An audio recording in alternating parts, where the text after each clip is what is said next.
Hello, this is Chad Welch, and welcome to Annihilationism, Helpful Conversations. This is a series of videos I am making on the subject of annihilationism, conditional immortality, and eternal punishment. My goal is to aid my fellow pastors and ministry workers in conversations with those that are getting drawn into annihilationism. I do believe when it comes to the subject of annihilationism, there is a lot of missing information that people need as they are listening to the annihilationist, listening to the arguments of annihilationist. And these videos are my best efforts to put out the counter arguments and just make sure that people have complete information as they delve into the subject of annihilationism. And again, to give my fellow pastors some information to help them in these conversations. This particular video is going to be about Gehenna. What does the Bible mean when it says hell?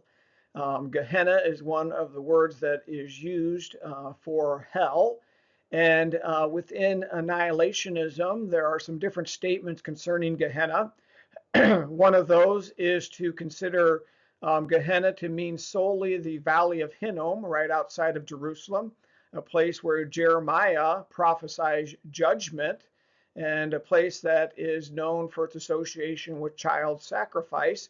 And there are annihilationists who would say that every reference to hell, or most references to hell, are simply talking about the valley of Hinnom, the future judgment that is coming in the valley of Hinnom, with many understanding it to be happening in Jerusalem in 70 AD. Though again, this is not across the board with every annihilationist. And so when Jesus uses the valley of Hinnom, when he uses the term Gehenna, what does he mean? Is Jesus referencing a place of punishment for the dead in the afterlife? Is Jesus simply making a reference to the valley of Hinnom? And is he referencing an earthly judgment that will come from God? What is and what does Jesus mean when he says Gehenna or hell? And where does the evidence point? Traditionally, it has been understood that though the word Gehenna can refer to the valley outside of Jerusalem, the valley of Hinnom, that the word Gehenna had taken on a special meaning by the time of Jesus' day, and it meant a place of fiery judgment in the afterlife.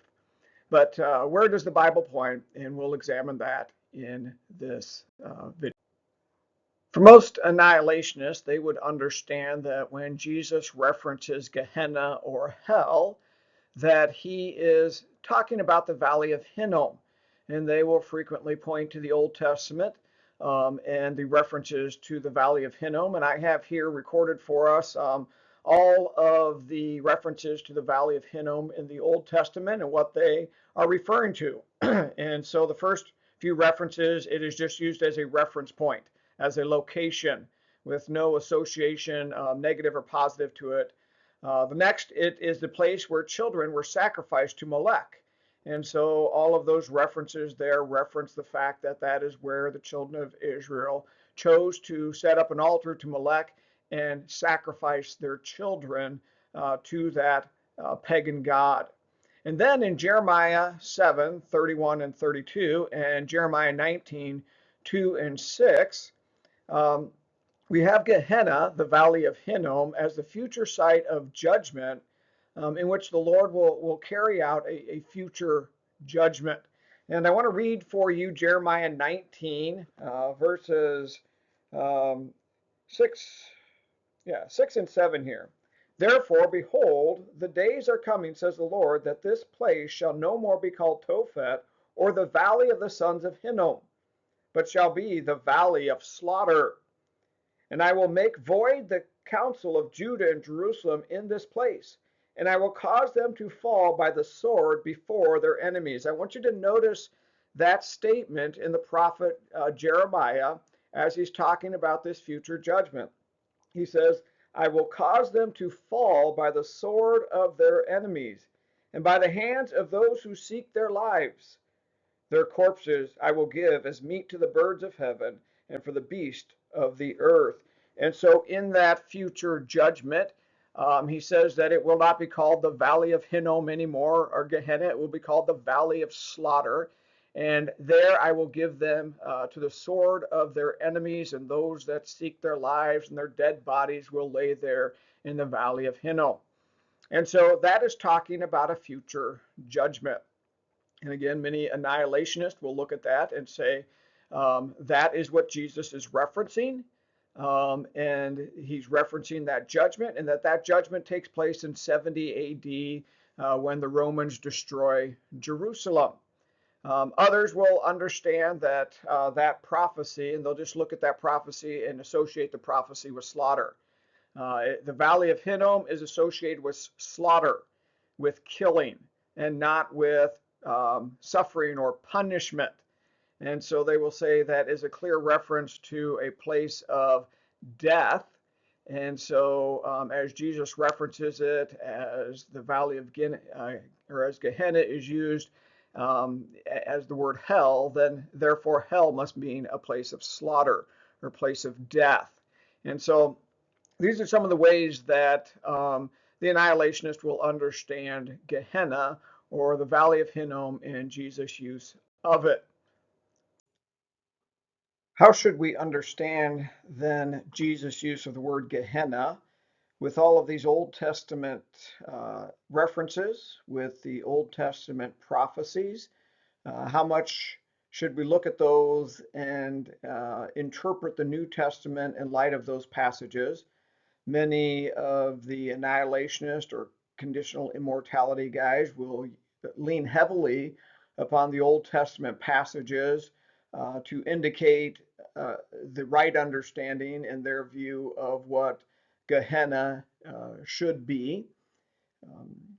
But as we look into the New Testament and as we look at the words of Jesus, I think it becomes quite clear that Jesus was not referencing the Valley of Hinnom, that Jesus was not looking at the prophecy of Jeremiah and saying that his use of Gehenna was a reference to that prophecy or the fulfillment of that prophecy, that it is more likely that the prophecy, with the terror of that destruction, with the terror of the picture that is painted in that prophecy, which is pointing towards that prophecy, pointing towards an earthly judgment, is simply a gruesome picture which becomes a good illustration for the judgment in the afterlife.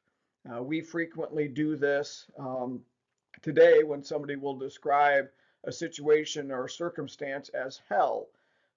This fighting cancer is hell, or a certain place is hell on earth, and that becomes an illustration just as a terrible place. And I think that is how we best associate the Old Testament Gehenna and the Old Testament Valley of Hinnom and the prophecies of what we see in Jeremiah concerning that earthly judgment, simply as a terrible, terrible thing that becomes a good picture, visualization of hell for us, of a judgment in the afterlife. And there's plenty of evidence to indicate that Jesus was pointing towards judgment in the afterlife when he used it. And we start here with this quote out of the Anchor Yale Bible Dictionary. And it says this: by at least the 1st century CE, there emerged a metaphorical understanding of Gehenna as the place of judgment by fire for all wicked everywhere. The judgment of the wicked occurred either as the casting of their soul in Gehenna immediately upon their death, or as a casting of the reunited body and soul into Gehenna after the resurrection and the last judgment. This understanding divorced Gehenna from its geographical location, but retained its fiery nature. Gehenna had become hell itself. And so this understanding, which I believe is the common understanding of hell that the church has used throughout the last 2,000 years, I think is well established, and we will show that it is well established and is definitely what Jesus was referring to when he used the word hell in the New Testament. On this slide, I have a quote from Jewish understanding. It says this: Gehenna is not mentioned in the Torah, and in fact does not appear in Jewish texts before the 6th century BCE. Nevertheless, some rabbinic texts maintain that God created Gehenna on the second day of creation. Other texts claim that Gehenna was part of God's original plan for the universe and was actually created before Earth. The concept of Gehenna was likely inspired by the biblical notion of Sheol. And so the Jewish understanding of Gehenna is not that it is the valley of Hinnom and this earthly location, but that again it is this concept of death, afterlife, and judgment in the afterlife. Here's a quote from the Jewish Encyclopedia concerning Gehenna. The place where children were sacrificed to the god of Molech was originally the valley of the son of Hinnom on the south of Jerusalem. For this reason, the valley was deemed to be accursed, and Gehenna therefore soon became a figurative equivalent for hell. And so, again, Jewish understanding, Jewish thought that Gehenna became a figurative equivalent to hell. Here I've quoted 2 Ezra 7, and understand that this is apocryphal, and it has no inspiration value to it, but it does give us a sense of the use of the word hell, or the use of the word Gehenna. And it says this: recompense shall follow.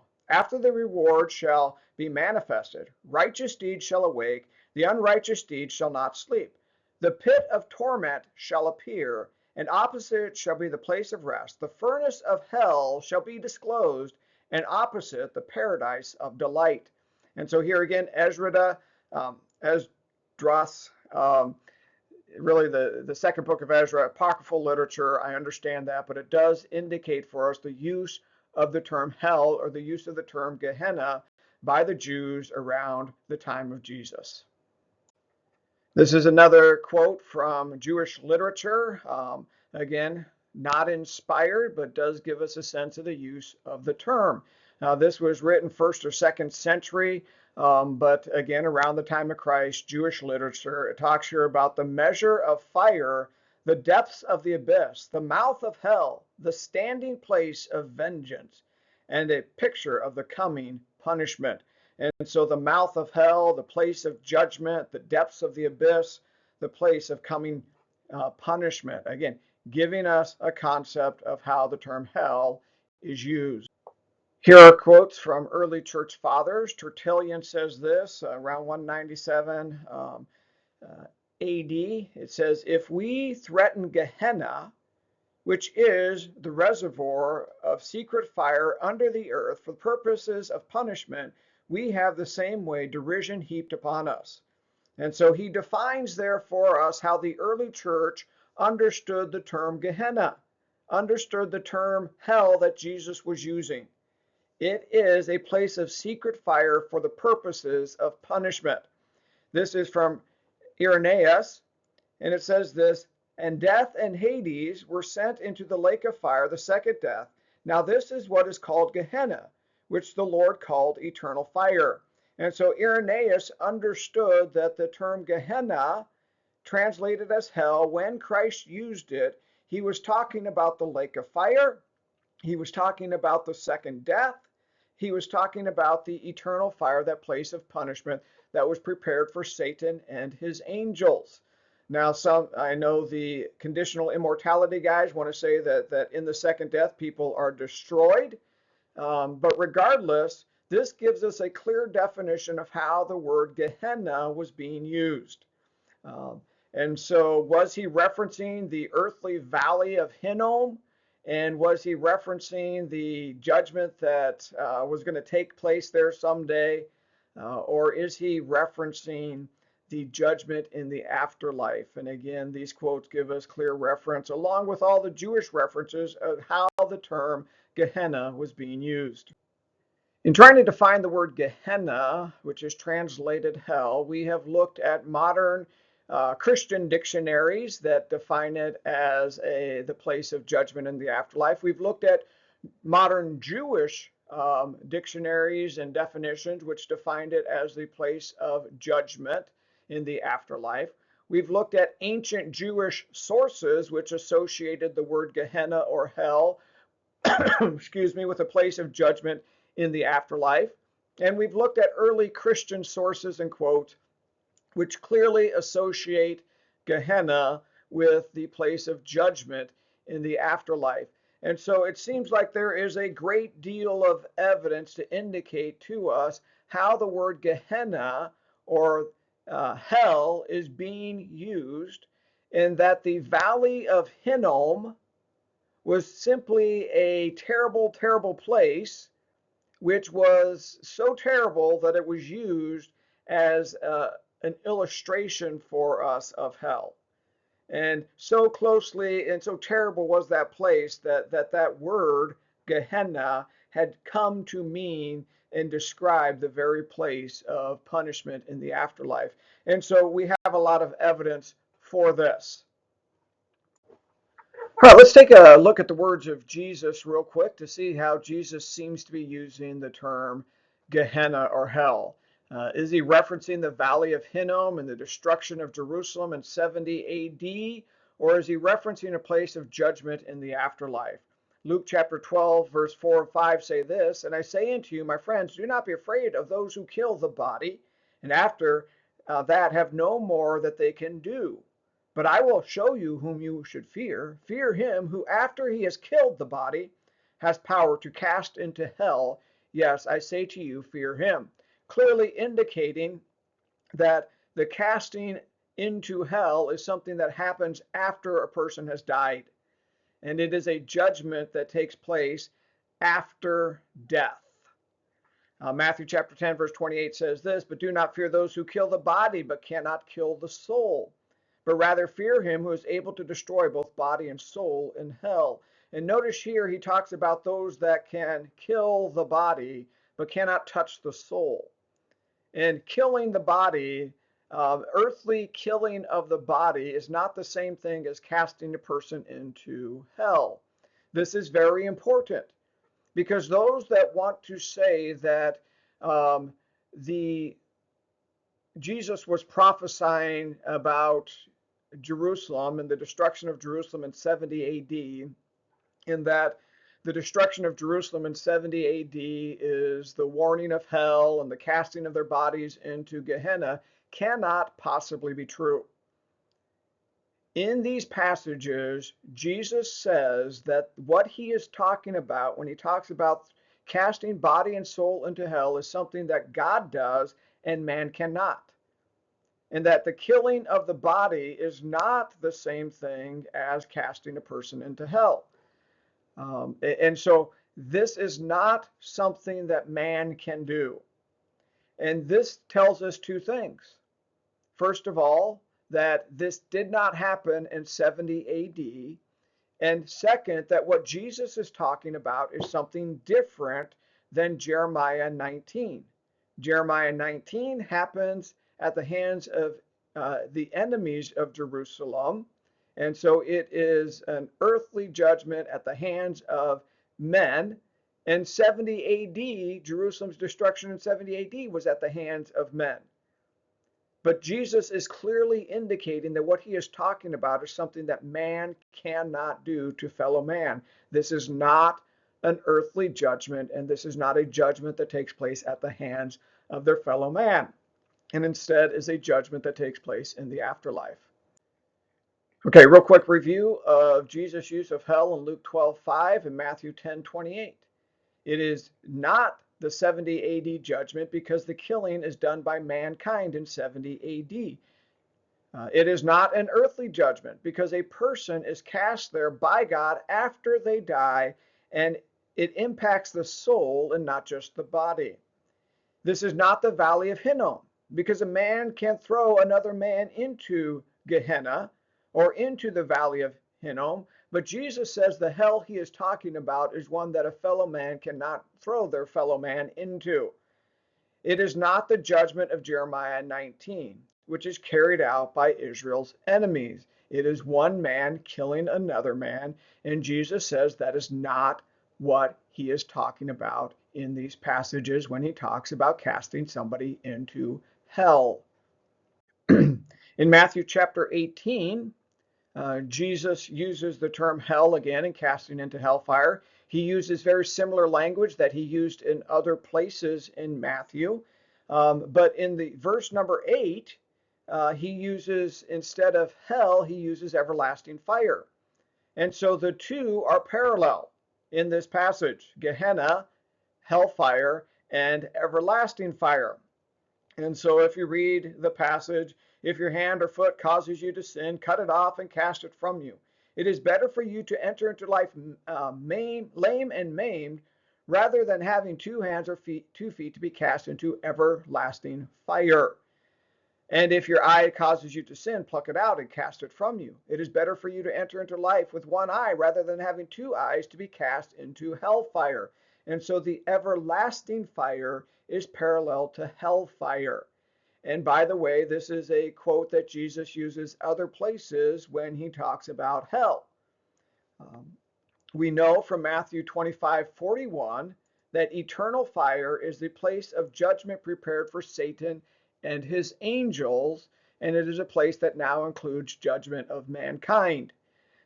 But that is, if it is going to be a judgment of Satan and his angels, it is not talking about the earthly place of the Valley of Hinnom outside of Jerusalem. And so, as the church has said for the last 2,000 years, as the Christian Bible Dictionary says, as the Jewish Encyclopedia says, as the quotes from the Jewish literature say, as the quotes from the early church fathers say, Jesus seems to be using this word Gehenna not to reference the Valley of Hinnom or the prophecies of Jeremiah chapter 19 and Jeremiah 7, but is using it in the common use of the day to talk about a place of fiery judgment in the afterlife. How does Jesus appear to be using the term Gehenna when we look at all the evidence? Is he talking about the judgment described in Jeremiah 7 and Jeremiah 19, which is an earthly judgment carried out by Israel's enemies, one man killing another man, which Jesus says is clearly not what he's talking about? Or is Jesus using the common usage of the word Gehenna in his day to describe a place of judgment and punishment in the afterlife, with the prophesied horrors of the Valley of Hinnom serving as an example? And just because the Old Testament says that it is the Valley of Slaughter, do we have to understand that Gehenna is a place of dead bodies? Well, not necessarily. The Valley of Hinnom is simply a place of terror and wickedness and judgment. And that is why it became a good example for hell, Gehenna, the place of fiery judgment in the afterlife. Again, there was a clear definition of the word, and Jesus clearly seems to be referencing that and not Jeremiah and not the Valley of Hinnom when he uses the word Gehenna. I hope these videos are helpful. If you find them helpful, please hit like or share so that I can know to continue to make content. Thank you very much.